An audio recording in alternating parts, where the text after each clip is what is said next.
جس سے مجھے کھانا بھی نہیں کھایا جا رہا تھا، نیند بھی نہیں آ رہی تھی،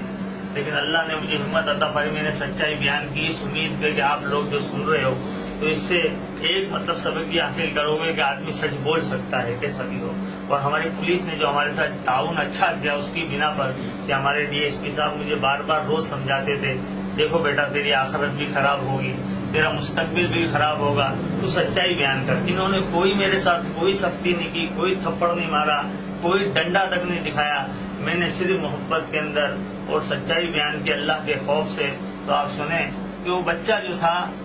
وہ باہر، جب میں مسجد سے نکلا تقریباً 8:30 بجے کا وقت تھا، 8:30 بجے کا وقت تھا، تو میں نے مسجد کا دروازہ کھولا، جیسے جب میں باہر نکلا وہ بچہ باہر کارنر کی دکان کے باہر کھڑا ہوا تھا، اس کا امامہ شریف ہماری سیڑھیوں کے اوپر سیمنٹ کی 2-3 بوریاں تھیں ان کے اوپر رکھا ہوا تھا، ٹوپی اور اس کے اندر امامہ تھا۔ تو وہ جو ہے بچے کو میں لے کر آیا، باہر سے لے کر آیا، کیونکہ جو بچہ جس سے جتنا مانوس ہوتا ہے اس کی جلدی بات مانتا ہے، تو میں نے اس کو پکڑا اور اوپر لے کر گیا،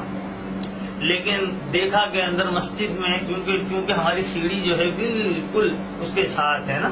یعنی سیڑھی جیسے اوپر چڑھیں گے صحن جو مسجد کے اندر کا حال نظر آتا ہے۔ وہ مسجد میں عابد بھائی ہمارے ایک نماز پڑھ رہے تھے، 4 رکعت کی نیت باندھی تھی، میں نے ان کو تالا دیا تھا، پھر وہ نماز میں مصروف ہوئے تھے، موقع اچھا جانتے ہوئے اس بچے کو اوپر لے گیا۔ جیسے اسٹیپ ختم ہوئے سیڑھیوں پہ تو وہاں پر میں نے اس بچے کے گلے میں امامہ ڈال دیا، جیسے میں نے چادر ڈال رکھی ہے ایسے۔ پھر اس کے بعد جو ہے دوسری جو ہمارا فرسٹ فلور شروع ہوتا ہے وہاں پر اس بچے کو میں نے کہا 1 منٹ میں آتا ہوں۔ پھر میں اپنے موبائل کی لائٹ کے ذریعے جو ہے ایسا یہ آری کا جو ہے ٹکڑا جو ہے اندر کمرے میں ہمارے یہاں جنریٹر رکھا ہوا اس کمرے سے نکال کر لے کر آیا، اور پھر یہ 15 سے 20 منٹ کا کھیل تھا جو ہوا کہ میں اس بچے کو اوپر لے گیا، جا کے بٹھایا، اس کا امامہ اتار کے سائڈ میں رکھا، اور جو ہے اس وقت شیطان مجھ پر سوار تھا یقیناً، جو میں نے ایسی حرکت کی یعنی کہ اس کا گلے کے اوپر جو یہ چھری چلائی، تو اللہ تعالیٰ مجھے معاف فرمائے، میں نے بہت بڑی غلطی کی۔ جرم سب سے ہوتا ہے لیکن مجھ سے بڑا جرم ہوا، میں اقرار کر رہا ہوں نا، مجھ سے بڑا جرم ہوا ہے، اللہ تعالیٰ معاف کرنے والا ہے۔ آپ لوگوں کے سامنے بیان دینے کا مقصد یہ ہے کہ جو ہے کہ آپ لوگ بھی سن رہے ہیں کہ انسان پہ کیسا بھی غلبہ ہو سکتا ہے کسی بھی وقت۔ پھر اس کے بعد جو ہے اس بچے کو جب وہ وہاں جس موقع واردات میں نے اس کو جو ہے چھری پھیری، تو پھر وہاں سے مجھے خطرہ ہوا کہ سیڑھیاں بہت قریب ہیں، سیڑھیاں چونکہ بہت قریب تھی نیچے سے اوپر چڑھنے والی، تو میں اس بچے کو اٹھا کے کونے میں لے گیا، وہاں پر رکھ دیا، اور اس کا امامہ وہیں رکھا رہا، ٹوپی دوسری جگہ، چپل دوسری جگہ، اور اس طرح میں فرار ہونے کی کوشش میں بھاگا، یعنی کہ ایسے بھاگا کہ مطلب تیز بھی نہیں بھاگا، اور میرے ہاتھ میں آلہ تھا، تو اس کو میں نے سب سے نیچے والی منزل پہ لے آ کے باتھ روم کے اندر میرے کپڑے بھی میں نے دھوئے، یہ آلہ بھی دھویا، کیونکہ میرے پر کسی کو شک نہیں ہو سکتا تھا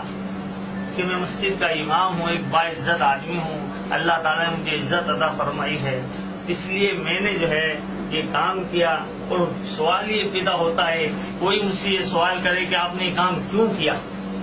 ایک بیسک بھی ہوتی ہے، میں پڑھا لکھا شخص ہوں، دیندار بھی ہوں، لیکن بیسک نہ معلوم کیجئے گا، اس کی وجہ ہوتی ہے کہ انسان کے دل میں بہت ساری باتیں ہوتی ہیں۔ تو اب وہ جو اس کو بہرحال یہ مجھ سے گناہ سرزد ہوا ہے، اللہ تعالیٰ مجھے معاف فرمائے۔ شہر کے چنگے مرس یہاں پر بیٹھے ہوئے ہیں، ایس پی صاحب بھی ہیں، ڈی ایس پی صاحب بھی ہے، میں نے کوئی بھی بیان اس میں کسی کے دباؤ میں آ کے نہیں دیا۔ پھر میں بتا دوں ہماری پولیس نے میرے ساتھ بہت اچھا سلوک کیا الحمدللہ، محبت سے، پیار سے، کسی بھی سنتری نے، کسی حوالدار نے مجھے چماٹ تک نہیں مارا۔ 3 سے 4 دن ہو چکے ہیں، مجھے ٹائم پر کھانا دیا جاتا ہے، VIP ٹھنڈا میٹھا پانی دیا جاتا ہے پینے کے لیے، الحمدللہ بہت اچھا سلوک کیا جاتا ہے کہ مسجد کے امام کی وجہ سے، لیکن مجھ سے غلطی سرزد ہوئی، اس کا میں اقرار کرتا ہوں۔